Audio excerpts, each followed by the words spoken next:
Oh, holy moly, this guy. I know this man. This man is crazy, bro. But I think he retired or something. Yes, I saw a clip of his on TikTok. I was like, damn. Yeah. Why Pierluigi Collina is the most legendary referee in football? Italian, yeah? Yeah, it's Italian. When you say referee, the first association for most people will be a bald-headed tall man with a strong look in his eyes from Italy. And his name is Pierluigi Collina. Pierluigi Collina. But how did he reach such a legendary status that no referee until or since him even touched? Wow. Well, it's a long story. Just like millions of other Italian kids, Collina caught a footballing fever since the moment he was born.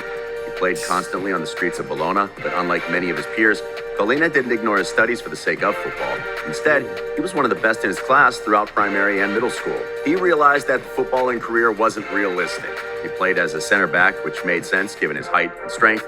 However, the skill just wasn't there, as Collina was smart enough to recognize. So instead of taking the path of a failed footballer, he decided to become a referee. At just 17 years of age, he took the referee course and started his career. He was successful too. Collina reached the highest levels locally even as a teenager. Not only that, but he also signed up for university where he graduated with a degree in economics when he was 24. When he turned 30, Pierluigi Collina was invited to referee the highest level of Italian matches, Serie A and Serie B. He quickly earned a nickname Kojak because he was bald due to losing all facial hair to a rare syndrome called alopecia. This, however, played into his hands because he had a distinctive look and his face was easily remembered. Collina became one of the top Italian referees during the 1990s, resulting in a call from FIFA as he became an official FIFA referee. His career launched towards the stars ever since. Collina refereed the biggest matches on the planet, including the most legendary Champions League final ever, when Manchester United scored 2 injury-time goals to overturn Bayern Munich's 1-0 lead and win the whole competition. Years later, Collina remembers the match as his favorite, as he himself said, "I will always remember it for different reasons. First of all, the reaction of the Manchester United supporters when they scored the second goal. It was an incredible noise, like a lion's roar. Then there was the reaction of the Bayern players, their disappointment as they fell down on the pitch after conceding that goal. The contrasting reactions of happiness and sadness, and the sad eyes of Lothar Matthäus when he looked at the trophy, all very unforgettable." However, the peak of his career came 3 years later. FIFA assigned him to officiate the World Cup final between Germany and Brazil.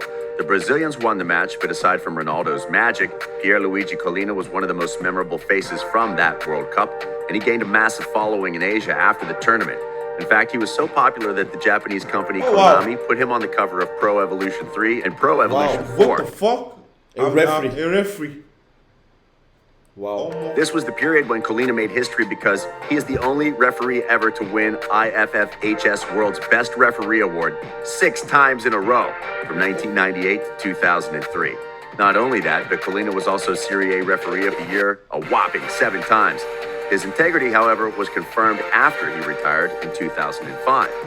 Juventus was in the center of the infamous Calciopoli. Luciano Maggi, the person in charge of Juve's crimes at the time, was tape talking on the phone complaining that Collina was too objective and that he should be punished for his refereeing. This lifted the Italian referee to an even bigger status than before. He showed up in numerous adverts for world's biggest brands as he was practically one of the symbols of 90s and early 2000s football. He was rightfully introduced to the Italian Football Hall of Fame in 2011. So what made Collina so special? Well, except for the strong look in his eyes, Collina had authority over the players at all times. He was often seen even pushing off players if they crossed the line. Collina once said, "You have to be accepted on the field of play, not because you are the referee, but because people trust you." The Italian had military experience from his youth, which he used on the pitch to make things clear to each and every player, no matter what his name was. However, Collina's secret, just like with many great people, is his preparation. According to Graham Pohl, who once worked with Collina as the 4th referee, the Italian was ready for everything. He drew their lineups on board, he told us how they would play, who the fiery characters were, where the likely flashpoints would be, what each assistant might expect to happen on his part of the pitch. He covered everything. It was incredible. It was preparation to the nth degree, and furthermore, he wasn't wrong. We could talk about Collina's biggest events all day, but there is a standout moment in his career. He is the first referee ever that a player wanted to swap shirts with.